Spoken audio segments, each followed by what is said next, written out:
Ainda sobre o episódio do Léo Lins, que está dando o que falar, inclusive o presidente da Argentina citou essa situação e também jornais americanos falaram da condenação do Léo Lins. Mais uma vez eu falo, cara, há uma confusão de entendimento sobre isso, porque a gente ser contra a condenação do Léo Lins não quer dizer que a gente concorde com o tipo de piada que ele faz no palco. Isso é uma outra coisa, mas é muito curioso também que no episódio do Léo Lins também teve a prisão do MC Pose. Eu não conheço a obra do MC Pose, mas dizem que ele faz apologia ao crime. Mas eu li uma coisa bem interessante, uma declaração do MC Cabelinho, dizendo que o branco, quando faz apologia ao crime, ele está fazendo arte. E que o preto, quando fala da sua realidade, ele está fazendo apologia ao crime. Então isso é muito doido, é algo para se pensar sobre a liberdade de expressão. Enfim, eu acho que tem essa confusão também. A gente sendo contra a condenação do Léo Lins não quer dizer que a gente concorde com as piadas que ele faz no palco. Isso que eu estou frisando o tempo todo, porque eu, como comediante, eu me senti na obrigação de opinar sobre isso. Porque eu vi na minha timeline muitos amigos a favor da condenação do Léo Lins, dizendo, inclusive, que acha pouco 8 anos. E grande parte dessas pessoas que se manifestaram, elas nem consomem a comédia stand-up. E algumas pessoas já chegaram comigo e disseram assim, não gosto do gênero stand-up comedy. Então é muito complicado a pessoa opinar sobre algo que ela nem tem familiaridade. Como é um assunto que toca nas questões da minoria, muita gente também se achou no direito de analisar alguns trechos e falar assim, esse cara tem que ser condenado mesmo, quase execrado do planeta. E um amigo meu também falou, ele faz comédia, stand-up, e ele se manifestou a favor da condenação do Léo Lins, dizendo até que não tem personagem no stand-up, não tem esse negócio de persona, e ele tá dando a opinião dele mesmo quando ele tá no palco. Eu acho o seguinte, há uma certa ignorância também nisso, porque todo comediante stand-up, em sua maioria, tem a persona que ele leva para o palco para falar as coisas que ele fala. Eu, por exemplo, quando eu subo no palco para fazer comédia stand-up, eu tenho uma persona. E a persona, se a gente for estudar a comédia americana, porque o stand-up nasceu nos Estados Unidos, a gente vai ver muito os comediantes fazendo uso dessa persona. Por exemplo, tem um comediante chamado Lenny Bruce, que bastante atuante assim na década de 50, 60, ou seja, pós-Segunda Guerra, nos Estados Unidos já se fazia comédia stand-up. Então, lá que tudo se desenvolveu. E aí o Lenny Bruce era um comediante que desafiava muito o status quo, ele desafiava muito as autoridades, ele levava para o palco as suas reflexões, tocando em diversas feridas.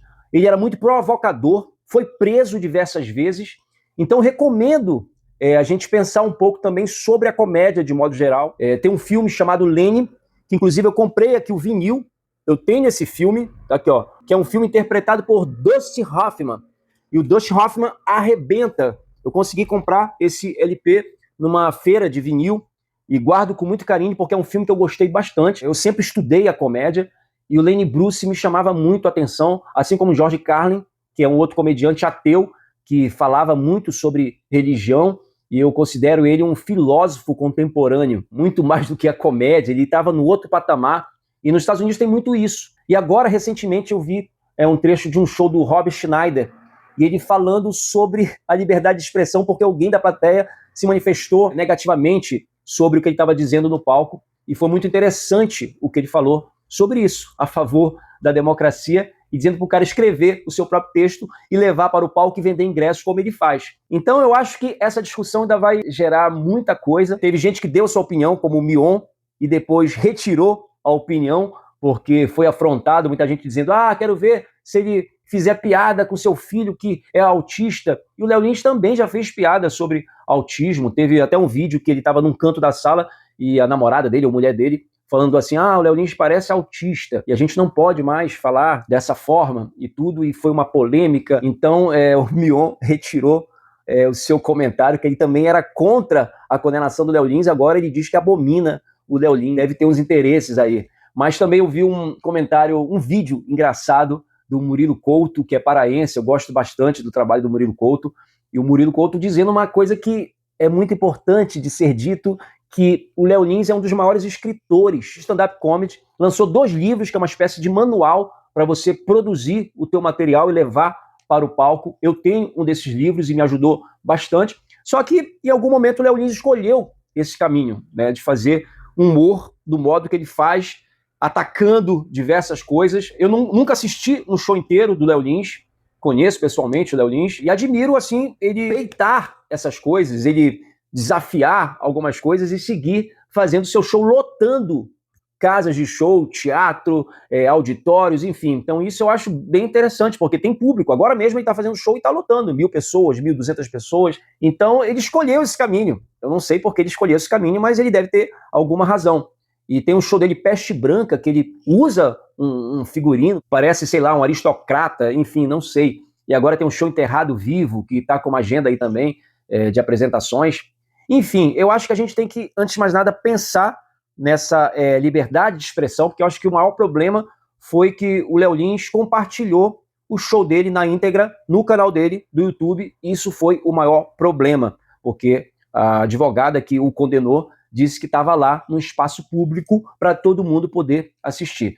Então, eu acho que esse foi o maior tiro no pé, que foi retirado esse show do YouTube, enfim. Não sei o que é que vai acontecer, estou esperando cenas dos próximos capítulos, mas eu continuo refletindo muito sobre a comédia, porque o fato de eu ser contra a condenação do Léo Lins, muita gente fala, então você concorda com o que ele fala, e não é sobre isso, cara, isso que é complicado de entender. A gente está falando sobre liberdade de expressão, ou seja, o cara faz o show dele, fala as coisas que ele quer falar no palco, e tem público para isso, as pessoas estão comparecendo, porque se não houvesse público, o show seria um fracasso, ele já estaria cancelado, e não é o que acontece. Verdade seja dita, o show do Léo Lins é lotado. Enfim, é só mais uma forma de tocar nesse assunto e gerar uma certa reflexão. Não sei o que é que vocês acham, mas enfim, talvez eu não faça mais nenhum vídeo. Encerro aqui a minha opinião para que as pessoas entendam ou não, porque a gente ainda pode opinar sobre as coisas, afinal de contas, a gente vive numa democracia.